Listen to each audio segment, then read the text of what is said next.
Dear students, welcome to kids measures. आज की इस वीडियो में एक्सप्लेन करने जा रहा हूँ रेड ब्लैक ट्री। और ये बहुत ज़्यादा इंपॉर्टेंट है, स्पेशली आपके इंटरव्यूज़ की बात करें या फिर कॉम्पिटिटिव एग्जाम्स की बात करें तो वहाँ पे इवन आपके कॉलेज यूनिवर्सिटी एग्जाम में भी पूछा जाता है। वैसे तो डेटा स्ट्रक्चर की ऑलमोस्ट सारी वीडियोस हमने कवर कर ही दी हैं, तो मैंने सोचा इसके साथ क्यों नाइंसाफी करनी, तो इसको भी आप कंप्लीट कर ही लेते हैं। बड़ा ईजी सा टॉपिक है। रेड ब्लैक ट्री है क्या एक्चुअल में? सबसे पहले इसका ये अंडरस्टैंड करते हैं कि रेड ब्लैक ट्री होता क्या है, इसकी प्रॉपर्टीज के बारे में। फिर अपन देखेंगे कि रेड ब्लैक ट्री को क्रिएट कैसे करना है, इंसर्शन कैसे करते हैं। तो देखो, सबसे पहले रेड ब्लैक ट्री है क्या? It is a self balancing binary search tree. इसी टाइप की डेफिनेशन आपने पहले भी सुनी होगी। कहां पे? एवीएल ट्री के अंदर। जो हमारा एवीएल ट्री था जिसके अंदर हमने rotation L L L R सारा कुछ कर चुके हैं, एवीएल ट्री भी क्या था? सेल्फ बैलेंसिंग था और बाइनरी सर्च ट्री था। मतलब बाइनरी सर्च ट्री का मतलब क्या है? बाइनरी ट्री हमें पता है कि जिससे ज्यादा से ज्यादा 2 चिल्ड्रन हो सकते हैं, 0 1 या 2 चिल्ड्रन हो सकते हैं। लेकिन बाइनरी सर्च ट्री क्या कहता है कि लेफ्ट में जितने भी होंगे वो सारे रूट से छोटे होंगे, राइट में जितने भी एलिमेंट होंगे वो रूट से बड़े होंगे। ये बाइनरी सर्च ट्री की प्रॉपर्टी है। लेकिन वो जो है ना, वो बैलेंस वाला फैक्टर नहीं है, उसमें स्क्यूड हो सकता है, लेफ्ट हो सकता है या राइट स्क्यूड हो सकता है। तो हमारी कॉम्प्लेक्सिटी जो है वो ऑर्डर ऑफ n तक जा सकती है अगर मुझे सर्च करना है। लेकिन वहां पे फिर कॉन्सेप्ट आया कि भैया इसको बैलेंस करो। तो सेल्फ बैलेंसिंग में पहले 1962 के राउंड आया एवीएल ट्री। वो कहता है कि भैया मैं बैलेंस रखूंगा इसको, और उस बैलेंस फैक्टर की वजह से अगर हम सर्च करते हैं, इंसर्ट करते हैं, डिलीट करते हैं एक एलिमेंट को, तो लॉग एन टाइम कॉम्प्लेक्सिटी लगती है, which is much better than order of n. और वही सेम चीज रेड ब्लैक ट्री में आई। ये भी कहते हैं कि भैया हम इसको रेड ब्लैक दो कलर के बेसिस पे है, एक रेड और ये ब्लैक। मतलब कोई भी नोड है इसके अंदर, ट्री के अंदर, या तो उसका कलर रेड होगा या उसका कलर क्या होगा? ब्लैक होगा। और उसके अंदर जो है वो आपकी सेम लॉग एन टाइम ही लगेगा, चाहे सर्च कर लो, चाहे आप डिलीट कर लो, चाहे आप इंसर्ट कर लो, क्योंकि बैलेंस फैक्टर इसके अंदर भी है। देन अगर हम बात करें, वही चीज यहां पे लिखी हुई है और ये चीज मैंने ऑलरेडी आपको बता दी। ये आया बाद में, एवीएल ट्री के बाद में आया 1972 के राउंड, जिन्होंने ये सारा इन्वेंट किया। अब यहां पे अगर हम बात करें रेड ब्लैक ट्री में, तो नॉर्मली हमारे पास जो ट्री स्ट्रक्चर होता है, ट्री के अंदर हमारे पास जो एक नोड होती है, नोड के स्ट्रक्चर में हमारे पास जनरली क्या होता है? एक की एलिमेंट होता है जिसके अंदर डेटा होता है, और उसका एक लेफ्ट पॉइंटर होता है और एक राइट पॉइंटर होता है। राइट पॉइंटर मतलब राइट में जो है उसको, लेफ्ट वाला लेफ्ट के अंदर जो ट्री है उसको। तो लेफ्ट वाली एलिमेंट छोटे होंगे ये इससे, और यहाँ पे क्या होंगे? बड़े होंगे रूट से। तो ये सिंपल सा कॉन्सेप्ट है बाइनरी सर्च ट्री का। लेकिन अब ये रेड ब्लैक ट्री है ना, तो रेड ब्लैक ट्री में स्ट्रक्चर थोड़ा सा चेंज हो गया। यहाँ पे लेफ्ट पॉइंटर ठीक है जी, जो लेफ्ट वाले को पॉइंट करे, यहाँ पे राइट पॉइंटर ठीक है जी, जो राइट वाले ट्री को पॉइंट कर रहा है, और यहां पे की बिल्कुल ठीक है जी, की तो डेटा हो गया जिसके बेसिस पे हमें सर्च करना है। और एक चीज यहां पे क्या हो गई? कलर हो गया। क्यों? क्योंकि कलर भैया रेड या फिर ब्लैक, और हर एक का कितना होगा? या तो कलर रेड होगा या फिर कलर क्या होगा? ब्लैक होगा। तो आप इसको एक बिट से रिप्रेजेंट कर सकते हो, और सिंगल बिट से रिप्रेजेंट करने का मतलब क्या है?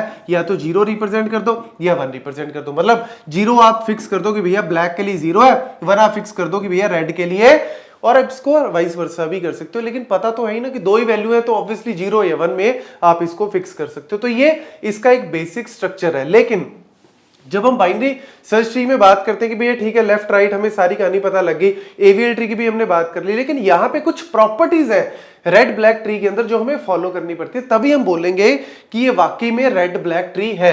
अब यहां पे सबसे पहली प्रॉपर्टी, टोटल प्रॉपर्टीज है 5, जिनमें से 3 बहुत ज्यादा इंपॉर्टेंट है। वैसे तो पांचों ही आपने दिमाग में रखनी है। पहली क्या कहती है? नोड का colour. Each node is either red और ब्लैक। ये तो खत्म, खलास। क्यों? क्योंकि पता ही है भैया, या तो रेड होगा या आपका ब्लैक होगा, हर एक नोड का कलर, दोनों में से कोई भी एक होगा, इससे ज्यादा इसमें कुछ भी नहीं है। दूसरी root property, the root is always black. इसके ऊपर मैं स्टार मार्क कर रहा हूं। क्यों? बहुत इंपॉर्टेंट है कि जो रूट है ना भैया, जहां से कहानी आपकी स्टार्ट होती है, उसका कलर सिर्फ ब्लैक ही होगा, रेड नहीं हो सकता। ये चीज फिक्स कर दी इन्होंने। हर एक नोड का कलर या तो रेड या ब्लैक हो सकता है, ये तो बात खत्म। लेकिन दूसरी प्रॉपर्टी की कहती कि भैया जो रूट है ना, वो सिर्फ और सिर्फ ब्लैक कलर का ही होगा, इसीलिए स्टार मार्क कर दिया, क्योंकि कुछ चीजें फिक्स है। Then red node property, red node property क्या कह रही है? Red node can not have a red children. This is again very very important. क्या कहता है भैया कि रेड नोड का जो चिल्ड्रन है वो रेड। एक तरह से आप ये कह सकते हो कि no two red nodes can be adjacent. Adjacent का मतलब क्या होता है? आपस में जो कनेक्टेड है। जैसे एग्जाम्पल के तौर पे आपने एक रेड नोड बना दी, रेड नोड यहां पे बना दी, उसके नीचे आपने उसका एक ब्लैक चिल्ड्रन बना दिया और एक आपने रेड चिल्ड्रन बना दिया। तो मैं क्या इसको बोल सकता हूं कि यस ओके है? नहीं ओके है जी। क्यों?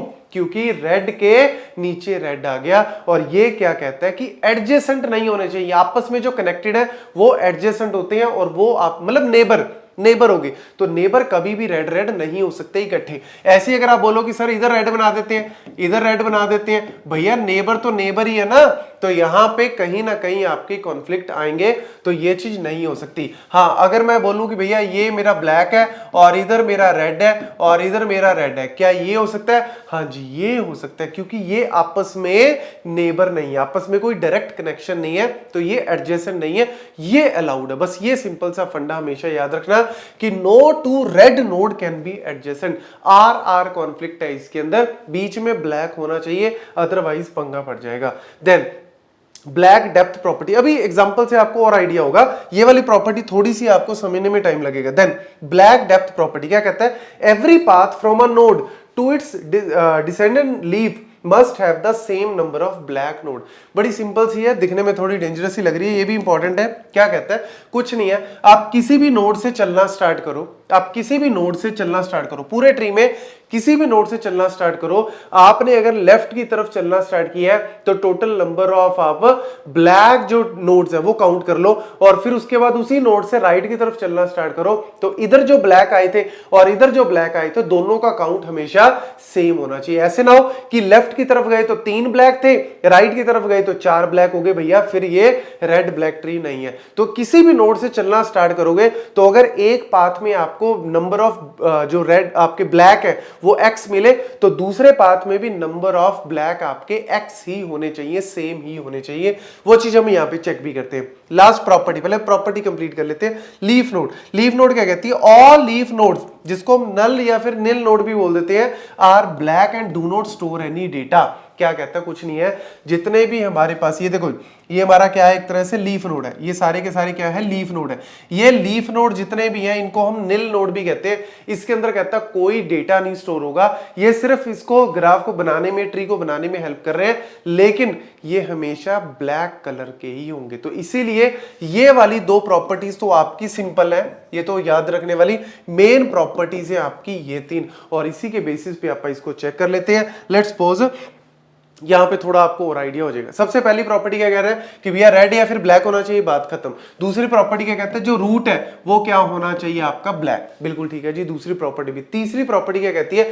रेड रेड इकट्ठे नहीं होने चाहिए, रेड और ये रेड इकट्ठे हैं नहीं भैया, बीच में इनके कोई एक ब्लैक आ गया तो यानी कोई दिक्कत नहीं है। इधर भी देख लो जी, बीच में इधर भी देख लो जी, ये आपके क्या है? एडजेसेंट है ही नहीं। मैंने अभी आपको बताया ये इससे कनेक्टेड है, आपस में डायरेक्ट जो कनेक्शन है वो रेड रेड नहीं होना चाहिए, ठीक है। उसके बाद जितने भी हमारे जो लास्ट में नील है वो सारे के सारे ब्लैक कलर के चलेगा। और एक इंपॉर्टेंट क्या है, हमने यहां से लेट्स सपोज चलना स्टार्ट किया, इस नोड से चलना स्टार्ट किया, लेफ्ट की तरफ जाओ, लेट्स सपोज यहां से, अब ये देखो नंबर ऑफ ब्लैक काउंट कर लो, ये पहला ब्लैक हो गया, एक ब्लैक मिल गया, फिर हम गए यहां पे दूसरा ब्लैक मिल गया, दूसरा ब्लैक नोड मिल गया। ऐसे ही हमने यहां से चलना स्टार्ट किया, एक ब्लैक मिल गया, फिर हम इधर आए तो दूसरा ब्लैक मिल गया, मतलब total number of black nodes कितने मिले?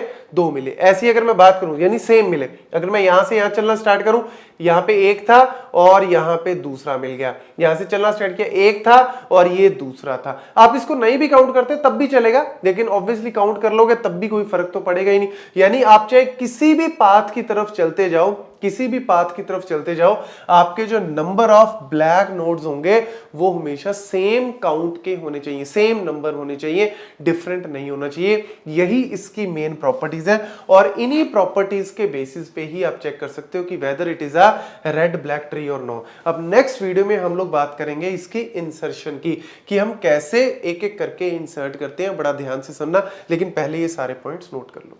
Thank you.